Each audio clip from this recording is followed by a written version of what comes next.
Sure, it has absolutely nothing to do with how people were doxing them. Meanwhile, why did the Black Crimes Matter rioters or the Antifa thugs wear masks? Asking for a friend. The only difference is that they are not being doxed for doing a congressionally authorized job. People could just not interfere and obey lawful orders.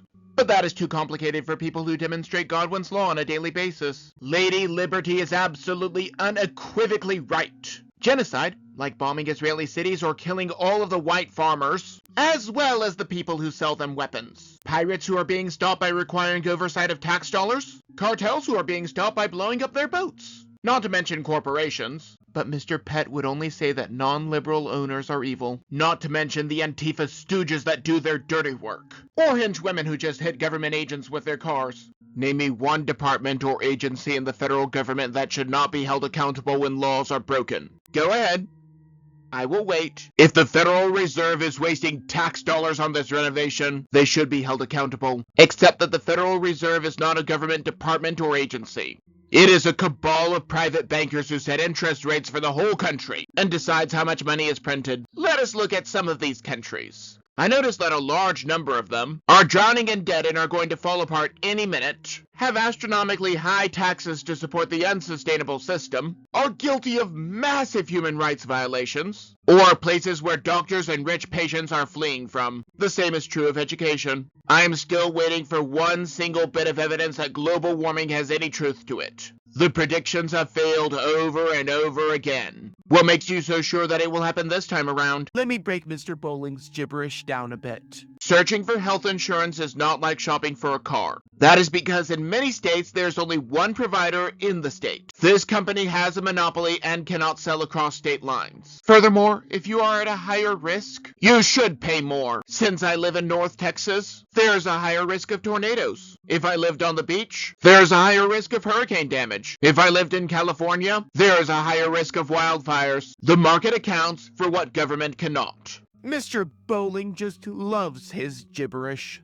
Okay, there is a big difference between these two. That Mr. Davies cannot see through his Trump derangement syndrome. The dictator in Iran is killing his own people by the thousands. President Donald Trump, however, is just asking that people let the invaders be deported.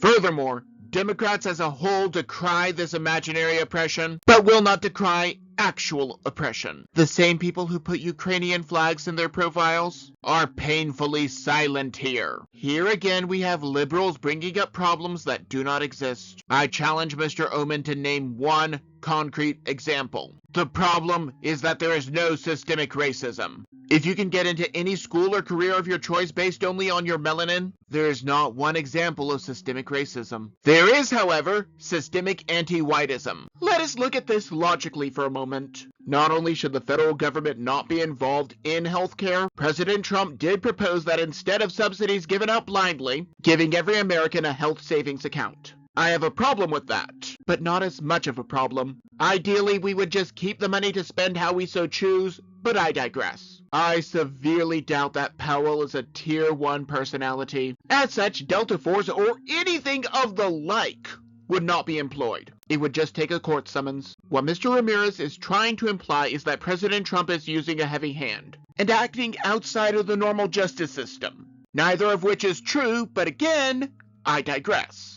This explains why Delcy Rodriguez is calling the shots in the absence of Maduro, and why people are being arrested in Venezuela for celebrating Maduro's capture. President Trump has no authority in Venezuela, and if you think that he does, you are as deluded as someone who thinks that he colluded with the Russians. As for Greenland, America has purchased lots of land. However, it is only a problem this time because of Trump derangement syndrome. This cartoon is Godwin's Law in action. The cartoon is clearly a reference to Georgina Floyd when she was blocking traffic. She was already causing the ruckus that she was trained to do, but she could have gotten out of the vehicle and accepted the consequences of her actions. However, being so self-righteous, this did not occur to her. She played a stupid game and won a stupid prize.